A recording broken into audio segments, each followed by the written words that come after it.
Buenas tardes, estimadas y estimados estudiantes del curso de Sistemas Políticos 2. Vamos a continuar el día de hoy con la clase que habíamos venido desarrollando en la anterior sesión, que era sobre lo relacionado al sistema político de China. Continuamos ahora con la segunda parte. Para esta clase, grabada preliminarmente en un video y después subida a YouTube, les voy a exponer una breve presentación que he realizado para poder explicar algunos detalles del curso. Espero que este video no dure tanto como el anterior. Obviamente tiene menos contenido, entonces ustedes van a poder nada más verlo más rápido y poder identificar algunos elementos que les van a servir después para la prueba que tengamos que hacer en el futuro.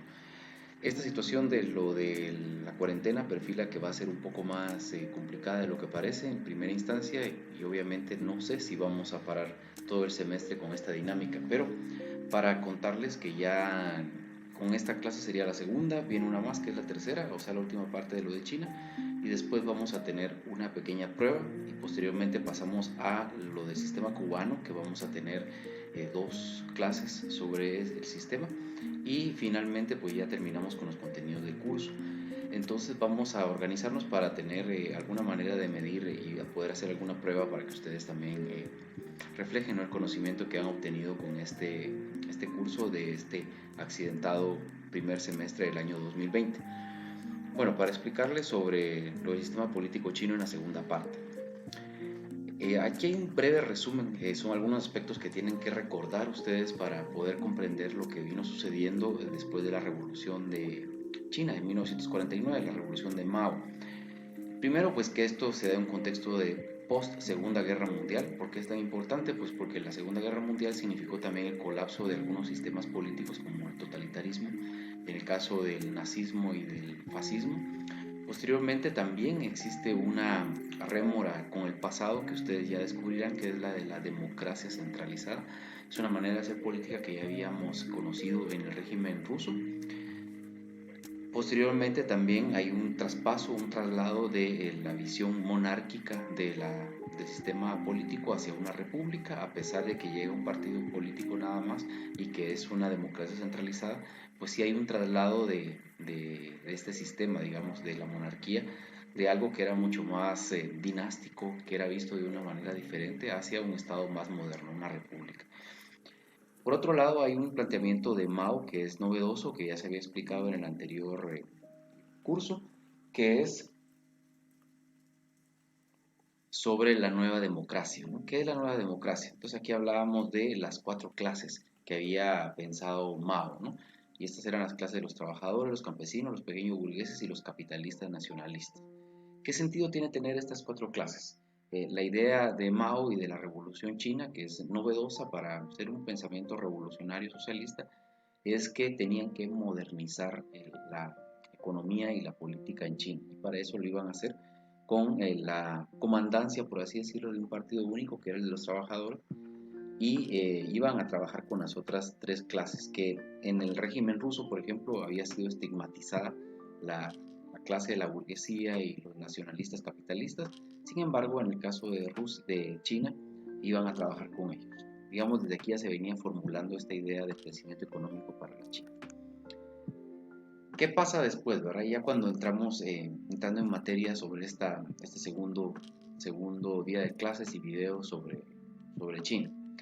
Cuando Mao llega al poder, plantea la idea de la transformación rápida de la realidad china. Entonces, hace algo que es cuestionado desde una perspectiva ideológica, política y económica por todo el mundo, menos obviamente por el partido y por los simpatizantes de Mao, que es el gran salto hacia adelante. Este es un proceso que empieza en 1958 y termina en 1960. La idea era la de industrializar aceleradamente la China, transformar esa visión feudal y de campesinado hacia otra cosa, ¿no? Algo diferente, algo que hacía ver a China como un país moderno. Obviamente aquí tenían que relegar algunas cuestiones que no iban a funcionar. Una de esas era la agricultura de subsistencia, es decir, los campesinos que tenían su pequeña parcela para sembrar y para poder subsistir, quedaron abatidos bajo esta lógica y se iban a integrar a las grandes cooperativas del gobierno. Por otro lado, se iba a apoyar a la empresarialidad media, ¿no?, para que esto hiciera crecer, por así decirlo, el campo y transformarse en algo diferente a la visión tan campesina y feudal que existía sobre China. Este gran salto trajo serias consecuencias. La más dramática es el número de muertos por la hambruna. Para el gobierno chino en aquel momento el número de personas que mueren son de 5 millones. Sin embargo, hay estimaciones de otras personas que son ajenas al comunismo chino que hablan de quizá 30 o 40 millones de personas muertas por la hambruna durante estos años. Es decir, se les retiró la posibilidad de producir su alimento y el gobierno, el partido, no tuvo la capacidad de surtir a estas personas. Obviamente, desde la perspectiva de los sistemas políticos, esta dictadura y al final un totalitarismo represivo, severo, en la imposición de un modelo económico sobre la sociedad, va transformando esta sociedad en algo que no era lo que quería obviamente Mao, sino que lo está haciendo, está matando a su pueblo, ¿no? ¿Qué pasa después del gran salto hacia adelante? Obviamente hubo un retroceso en este momento. Mao queda fuera de la presidencia del partido, queda como presidente del partido, pero ya no tiene tanto protagonismo, pues entran a suplir esta realidad otras personas, otros personajes, en este caso el secretario general del partido y el partido. Sin embargo, empieza en 1965-66, empieza Mao y su grupo de simpatizantes a percibir que China se estaba perfilando por un sendero que no era el que le convenía. Sucede también que en Rusia, después de la muerte de Stalin, pues también algunos líderes llegan y empiezan a revisar esa realidad del estalinismo, y Nikita Khrushchev, que era el primer ministro en ese momento, empieza a cuestionar la realidad de la economía planificada, del estalinismo, de las medidas represivas, y también a cuestionar los lustros de desarrollo económico que habían utilizado durante el tiempo de Stalin. Mao entonces obviamente hace un llamado a la ortodoxia marxista del partido chino y estigmatiza a los rusos. Entonces se separa de Rusia. Y a partir de 1966 inician con la revolución cultural proletaria. ¿Qué significaba la revolución cultural? La revolución cultural era un cambio completo en toda la visión cultural y social de China, y económica también. Para esto fortalecen al Ejército Rojo y hacen que se vaya desarrollando una nueva identidad que se aleja de la cultura milenaria china. Por otro lado, también está expulsando todos los elementos capitalistas y pequeños burgueses de la visión de la realidad china. Es decir, hay, por así decirlo, una purga ideológica que dura 10 años, ¿no? ¿Qué sucede en este momento? Se monta un gran aparato represivo a fuerza de del Ejército Rojo. Entonces el sistema político chino, de ser una democracia centralizada dirigida por el partido, pasa a ser casi que una dictadura militarista, con la presencia del ejército chino y con el mandato de Mao, y con el apoyo también de otros personajes que ayudan a desarrollar algo que era contraproducente, pero que hasta cierto punto era también una remembranza del pasado chino y su crecimiento y su visión monárquica de la realidad. Es el culto a la personalidad de Mao.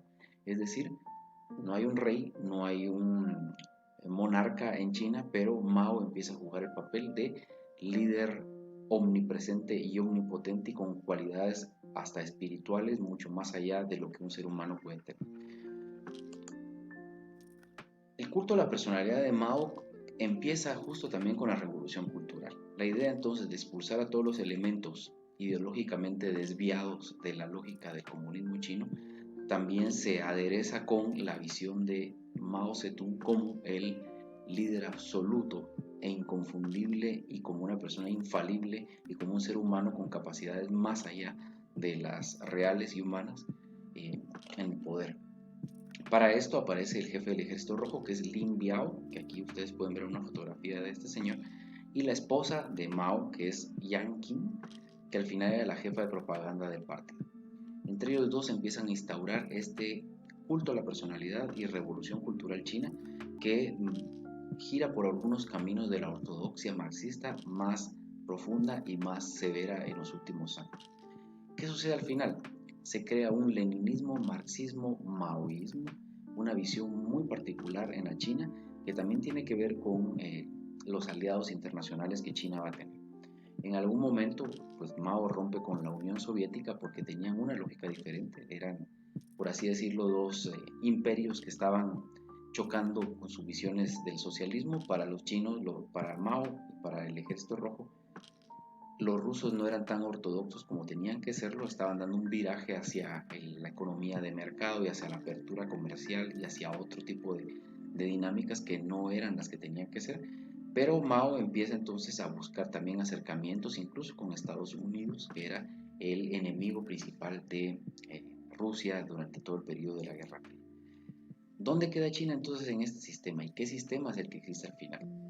En el proceso de la Revolución Cultural China surge una, como ya veíamos en el cuadro donde se hacía esta referencia a los regímenes no democráticos y qué tipo de sistema era, por así decirlo, una dictadura militarista, no al mismo estilo que África, pero sí se transforma en una dictadura que tiene toda la fortaleza a partir del poder que el Ejército Rojo le otorga a Mao y de ese mecanismo represivo gigantesco que logran implantar. Hasta 1976, que es la muerte de Mao, toda la lógica de la revolución cultural es la que priva en la China. Incluso se habla del libro rojo y todas, a suerte de una Biblia, ¿no? Todas las verdades que Mao Zedong trata de impregnar en toda la sociedad china.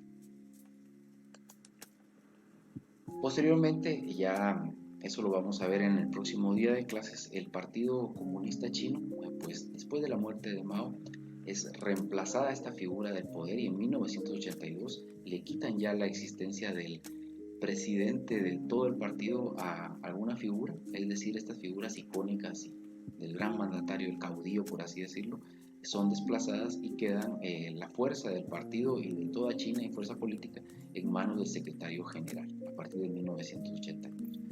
Empieza entonces una apertura diferente de China hacia el mercado, hacia la propiedad privada, hacia el desarrollo económico y empieza también el camino económico hacia una economía sui generis, pero que se ha visto reflejada en el crecimiento económico que China empieza a tener desde ese momento. Es decir, China se transforma en un país con un régimen de partido único en el que más de 90 millones de personas están integradas en este partido, con un congreso gigantesco, con un comité central también grande y finalmente dirigido por una persona que va de alguna manera canalizando el poder a través de esta gran estructura del Partido Comunista Chino. Hasta hoy eso es lo que subsiste. Bueno, y eso es lo que vamos a ver más adelante en el próximo día de clases. Por hoy estamos terminando con esta exposición. Espero que ustedes puedan leer el documento que va a quedar, si no en la plataforma, yo también se lo voy a enviar por correo electrónico.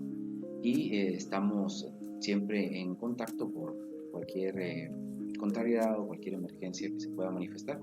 Ya hoy pues han dicho que el toque de queda empieza de 4 de la mañana de 4 de la tarde a 4 de la mañana y seguramente estas medidas se van a ir profundizando conforme la crisis vaya avanzando. Estamos, por así decirlo, en el inicio de esta crisis del coronavirus, ¿no? Y lo que viene es algo, esperemos que no sea tan malo para el país y que podamos tener noticias alentadoras dentro de poco. Pero bueno, para mientras continuamos así, espero la próxima semana estar entregándoles el otro video. Si alguien tiene dudas, comentarios o algo que quiera hacer observación, ya saben que pueden hacerlo a través de las redes sociales o en el correo electrónico también pueden escribirme haciendo sus planteamientos o en los comentarios de YouTube, ¿verdad? Donde queda este video subido para continuar con el debate. Feliz día.